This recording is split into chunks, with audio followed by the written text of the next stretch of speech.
This week, the perils of the gig economy, checking for allergens, and fake birds.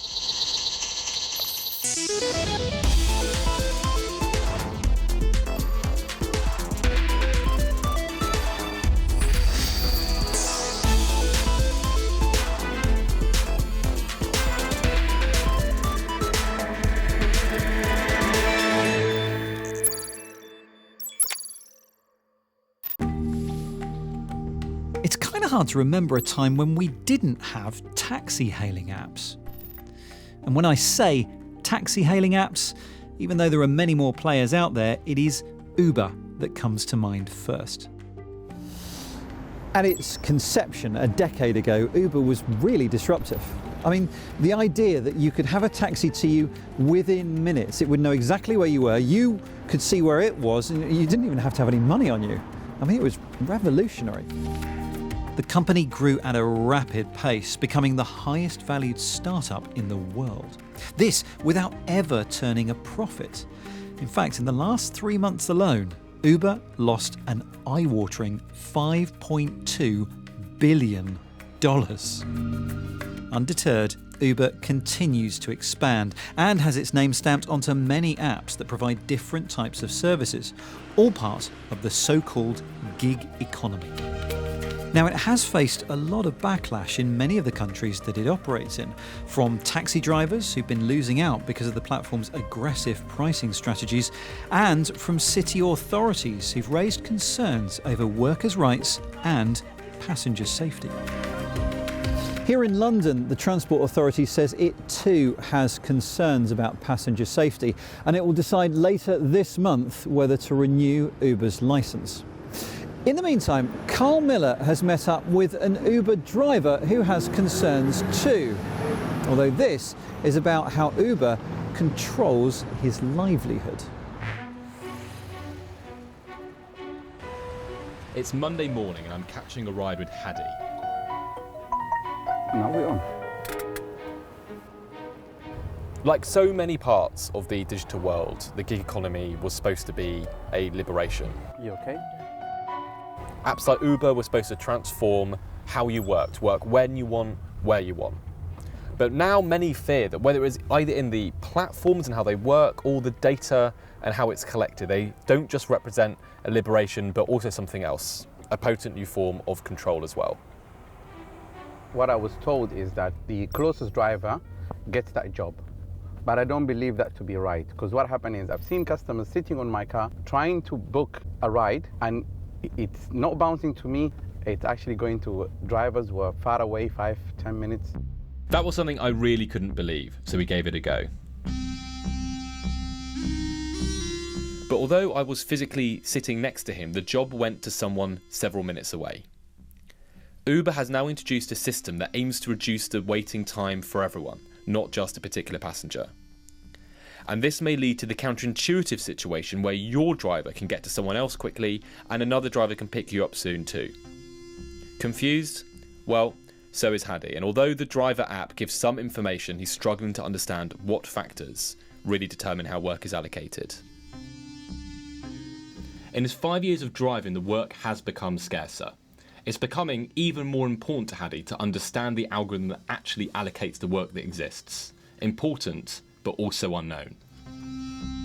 You drive around all day thinking maybe that's the best way to, to beat this algorithm or to meet up with the algorithm that is being set. I don't know what's going on. On an average, I used to work 6 to 8 hours, 5 to 6 days a week. The number of days have not changed, but the hours have increased. It will still basically be 10 to 12 hours, 5 to 6 days a week. After costs are factored in, Hadi says he and many of his colleagues are often struggling to make even the minimum wage. I've seen drivers sleeping on their car parking actually, and you see them basically they have gone to sleep is because they have overworked. Not only for Hadi, but plenty of other drivers as well. It's actually, if you think about it, the algorithm that lets him feed and clothe his family. It's cold, hard maths, but with tremendously human consequences. Unfortunately, we all depend on the algorithm. What we want from it to be fair, to be transparent, that's the most important thing. There was only one way for Hadi to actually figure out what has been going on, asking for his data. And when he got it back, it made things even more confusing. James Farrar established the Worker Info Exchange to help people across the gig economy to actually make sense of their data. He told us the information Hadi received refers to everything from speed to battery level, but crucially doesn't reveal the things he really wants to know, such as rates of pay or the actual time spent on the platform and how to optimise his chances of earning more money. Drivers always want to understand that they're getting a fair deal, that the value, the quality, the quantity of the work is fairly distributed. Well, Uber has always proposed to its workforce that the workforce, drivers are their own boss, they're free to make their own choices, they are effectively running their own business. But if that's true, then I must be able to access the endless amounts of data I'm creating for Uber every day. But could it also be a matter of the complicated and hidden nature of the information algorithms involved? The way in which, for instance, drivers and passengers are matched via a platform is a complex calculation. And so the gig economy today is considerably more complex. And that means that the questions around how scores are calculated, how data are utilised, and how that can be taken into account by service providers, that question is more important than it ever was. But a joint study between Oxford researchers and Uber itself found that on average, drivers earned above London living wage and reported they were happier than the average worker across the city. Critics questioned, though, whether the full costs of being an Uber driver have really been factored in when those figures were arrived at. The same arguments now playing out in the streets of London have happened in city after city across the world. In what might have been a global first, the powerful Taxi and Limousine Commission in New York didn't just ask Uber for data but demand it. And until Uber handed it over, they were banned from operating. What we found out was that conditions were worse than what was being described to us by drivers. 96% of drivers were making less than the city's minimum wage. But without that information, you only have anecdotes. You have, stories from drivers about low wages, but you have no way to really quantify that. And without quantifying it, you can't create a policy to bring those levels of wages up. In response, Uber said that drivers are at the heart of everything that they do, and they're working to continue to improve the experience both of drivers themselves and their passengers.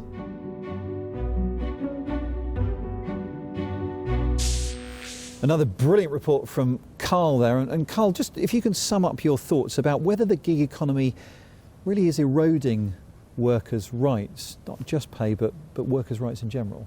I mean, in some sense, it really has to. I mean, these are kind of old issues that seem to be now being raised in new ways. You know, it used to be struggles of employees over rights. Now it's the struggle of workers to be recognised as employees at all. It used to be struggle over control of the shop floor. Now it's struggle over data. These are issues really that, if you think about it, stretch back hundreds of years, but they're now being raised in all these strange new forms as their work increasingly transfers onto these platforms. Do you think we've been foolish to believe that the gig economy will be better than having traditional jobs? Well, it's that paradox. It's both a liberation and a new form of control, both in the same thing. So we believed part of it, and we were right to. It is bringing flexible new forms of work, but it's also bringing these new hidden forms of control, I think, which, because they're kind of working through the tech, through the complex way it works and in data, is actually quite hard for us to see or to kind of recognise as there in the first place. OK, if we can move on, in a few weeks' time, you're going to be doing what I think is quite a groundbreaking report for us here on Click. So in the week of the general election here in the UK, Carl is going to be looking at the type of outrage and anger that flows across social media to and from members of Parliament and candidates. Is that right? That's right. I mean, this is the free-for-all election. I mean, I don't think we're ever going to see a larger gap between the influence of the digital world on the outcome of the vote and the influence of laws on the digital world. It's a free-for-all. The digital world has become unbelievably important for campaigning, for the candidates, and of course for everyone to learn more about politics. But at the same time, the laws just simply haven't kept up. They haven't extended onto the digital world. So we're going to desperately be trying to track, I think, one of the major social outcomes or consequences of what's happening, which is simply that everyone is getting angrier with almost everyone else across society. It seems at the moment that we're massively polarised and we're also very angry. Do you think the two go hand in hand, and maybe in a future where we're not so polarised we won't be as angry? Or do you think everything and everyone is just getting more hyperbolic, angrier online, and then that will lead to just more polarisation forever? I think it's this powerful yet intricate interplay between the digital world and everything else happening in society. So there's lots of things which have nothing to do with digital technology for why we're angry. Of course there is. But I think it's the platforms we live on, the way in which information flows around is actually part of that story as well. We're only seeing certain kinds of information, we're only speaking to certain kinds of people, we're seeing cherry-picked facts from the other side being slotted into our own timelines and so on, and all of that is part of the story. The platform engineering, those invisible rules which determine what you see, what you experience online, how those platforms work, that is definitely, I think, leaning us towards anger rather than the opposite. Look at the glee in his face. Look at the glee in his face. We look forward to it, Carl. Good luck with your research. Thanks, Spencer. Hello and welcome to the Week in Tech. It was the week Disney officially entered the streaming market, and it didn't quite go to plan. Disney Plus finally went live in the US, Canada and the Netherlands, but customers reported technical issues, with many unable to connect. Disney said demand had exceeded its highest expectations. Maybe Ralph really did break the internet after all. In the fastest backflip and U-turn since, well, Sonic, the updated and redesigned Hedgehog has been officially revealed in a new trailer for the upcoming live-action movie. The original trailer drew a deluge of complaints and mockery over the original CGI design of Sonic himself, forcing animators, quite literally, back to the drawing board. From spinning hedgehogs to backflipping robots. These footballing, flipping robots from MIT are called the Mini Cheetah. Its creators claim it is virtually indestructible and can right itself if it falls down. As well as some smooth soccer skills, it's also capable of walking over uneven terrain twice as fast as a human. Let's hope it can't climb trees. And finally, in other robot news, if you're one of those people that don't like speaking to shop assistants, maybe you'd rather direct your questions to one of these welcoming faces instead. This humanoid shop assistant from Russian company Promobot can apparently show emotion, and they claim they can make photorealistic clones like these Arnold Schwarzenegger and Albert Einstein dolls. Greeted by these in store, would it be hasta la vista, or will you be back? You decide.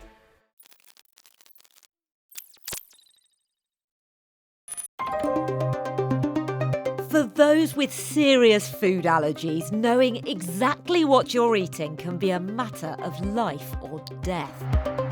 When it comes to packaged foods, the ingredients are normally clearly on the label, plus a warning if it may contain traces of nuts or any other allergens. But when it comes to eating in someone else's house or in a restaurant, things get a little bit more complicated. So if you want to add an extra level of checking what those ingredients are, well, I've been putting some technology to the test that might be able to help.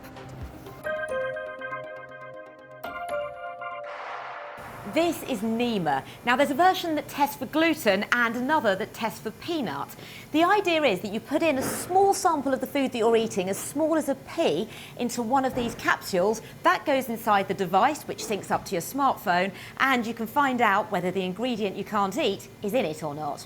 I'm going to put both of them to the test with this cookie, which should contain gluten but shouldn't contain nuts.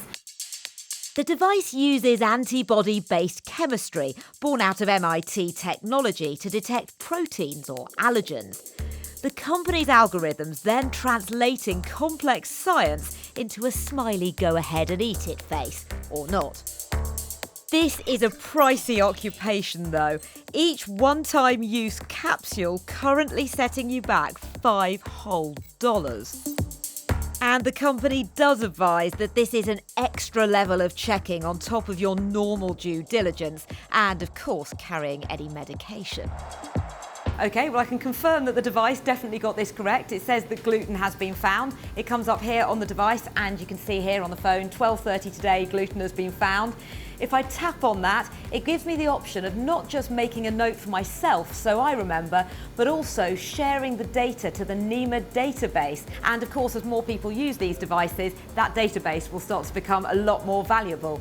Let's give the peanut tester a go. You can do this with liquids or solids. And we have a result in the form of a smiley face. During my limited experiments, the results were accurate, but I am, of course, only testing a small piece of each bit of food, so I'm working on the basis that the ingredients are consistent throughout. Whilst they are an entirely different entity, food intolerances can have a huge impact on people's lives too. I tested this at prototype stage, but now I have the finished version of Food Marble here. This is a digestion tracking device. Now, the way it works is you breathe into this little hole here and it'll track how much hydrogen there is in your breath. The idea behind this is that if you've eaten something that you haven't managed to digest properly, then a small amount of hydrogen is released into the bloodstream. That makes its way into your lungs and from your lungs into your breath. So you can figure out which foods might be affecting you negatively.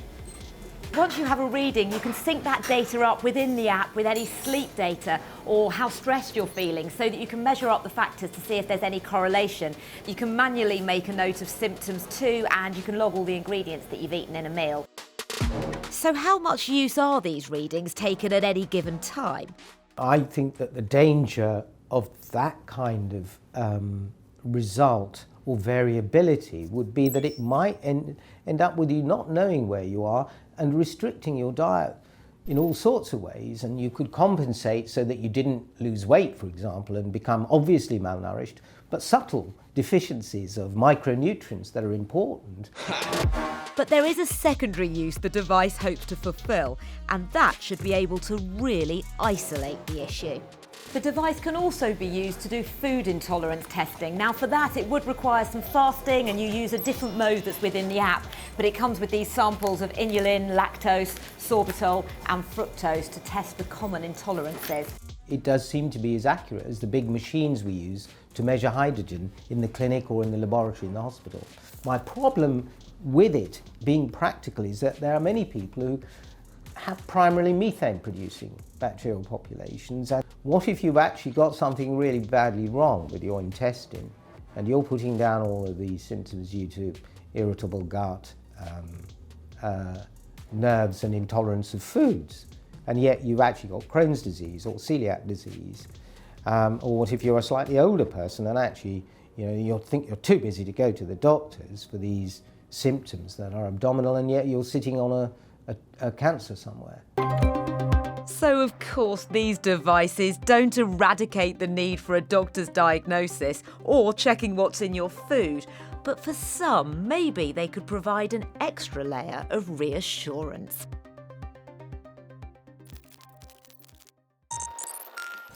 That was Lara. Now, I wonder whether you've seen this sort of thing going on recently. This is my face on Donald Trump's body. It was made using deepfakes, an AI algorithm which is capable of taking a face from one video and animating it onto someone else's head in another video. It's fairly easy to get hold of this software, but it does require some technical know-how. But recently, researchers in Israel have published a paper that says face swapping can now be done without all of the complicated training and processing. We train the different components in our algorithm on a vast number of human faces, such that it is not adjusted to a particular person, but actually adjusted to any human face. One of the main dangers of this kind of technology is that if it progresses much more, and it will be utilized by those who are interested in undermining the public's trust in news, then it will be able to undermine a new domain. As the tech behind faked videos gets more sophisticated, faked speech is also becoming scarily realistic. Mouths can be animated to match words, and the words can be faked too. Now, most of the deepfakes videos do it by either cutting together genuine audio recordings of the subjects or by using an impressionist, as this amazing video illustrates. Dogged by his own echolalia. Better to crumble into dust than wind up an impressionist. The definition of cheap thrill. Like watching farm equipment rust is watching an impressionist. But we've also seen software which can listen to your voice, analyse it, and then make you say things you haven't. Even birds aren't safe from this fakery. Well, in one art installation, at least. LJ Rich has been to Somerset House to meet an artist who is deep faking birdsong in a darkened room. So, in this room, we've got real birds in one area and fake birds generated by an AI in this area. That's a fake bird. That's a real one. Listen closely and you can hear several species like great tits, robins and chiffchaffs.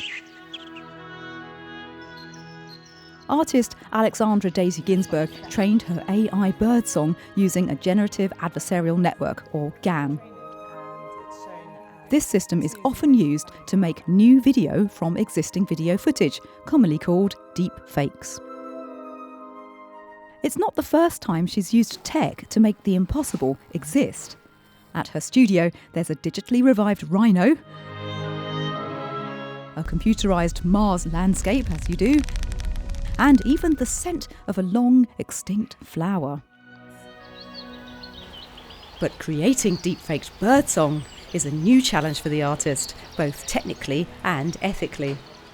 So this is what we use to train the Dawn Chorus bits. Deepfakes themselves are worrying in some applications, deeply worrying. So you may have watched the Mark Zuckerberg sort of false testimony videos. All their secrets, their lives. The words look like they're coming from his mouth, and they're not words that he said. The system has been trained to mimic him. And the same way in this project, we're using the same technology essentially to mimic natural birds. It's like trying to drop a pencil on its tip and expecting it to stand up on the end of the pencil, and that's how hard it is to train one of these networks. So how do we make a deep fake bird? Start with thousands of real sound recordings, a job in itself. And that's day one. At this point, we're like, that's not going to be a great sound installation. Next, play all these snippets to the GAN program, which then argues with itself about whether something it makes sounds enough like, say, a robin. By day 7, we maybe have something more like this. Add in generous amounts of computing time and you'll get something that sounds a bit like a bird, eventually. And then by day 10, our chorus is much more sympathetic. A sort of an ethical issue with this project as well is that we've advanced the technology of deepfakes by working with them. You end up with something that is very lifelike, but not real, and that's an uncomfortable thing to listen to. Now, reasonably keen ears can spot the real songbirds from the imposters. And although the end result is a technical feat, it also sounds a little strange. And as deepfakes continue to improve, our best defence is to educate ourselves and each other on how to discern what's fake and what's real, whether it's birds or people.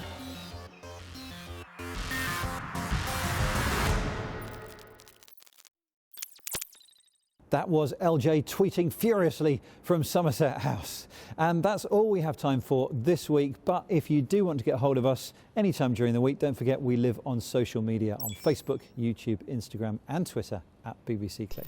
Thanks for watching and we will see you soon.